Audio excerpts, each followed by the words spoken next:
Hello guys, today is magluluto tayo ng butter shrimps. Ito, meron na tayo na shrimps dito, pero ito ay frozen lang. Lagyan natin ng garlic at onion at meron tayong, ito yung siling haba.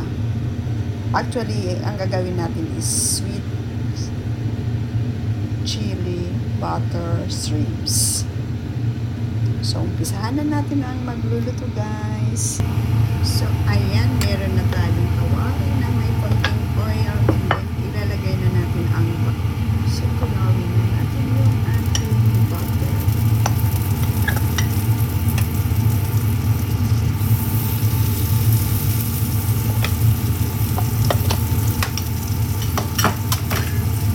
Next, ilagay natin yung ating maraming garlic.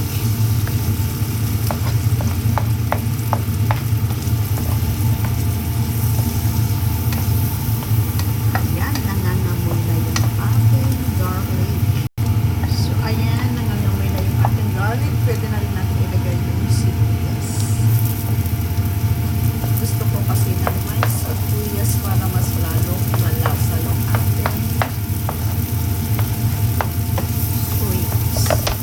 Sakulit natin hanggang sa mag-soften at golden brown.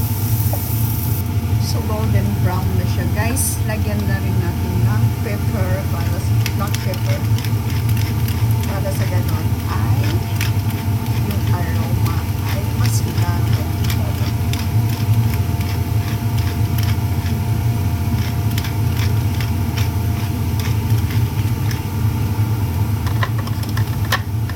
so, ano natin tapos ilagay na natin yung ating chili na walang anghang kasi yung mga bata.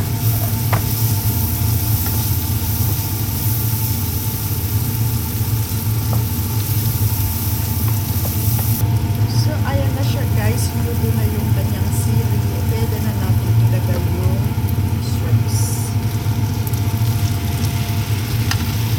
So, itong shrimps is ano na siya, pre-boiled na siya. So, madali na lang lutuin. So, pwede na rin natin timplahan. Lagyan natin ng sweet chili sauce.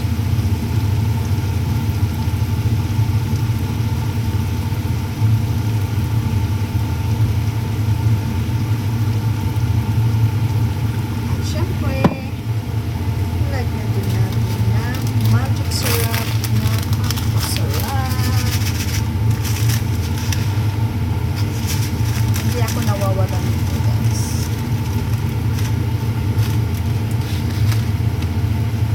Ayan, ihalo natin at i-fry natin na at least 3 minutes at okay na siya.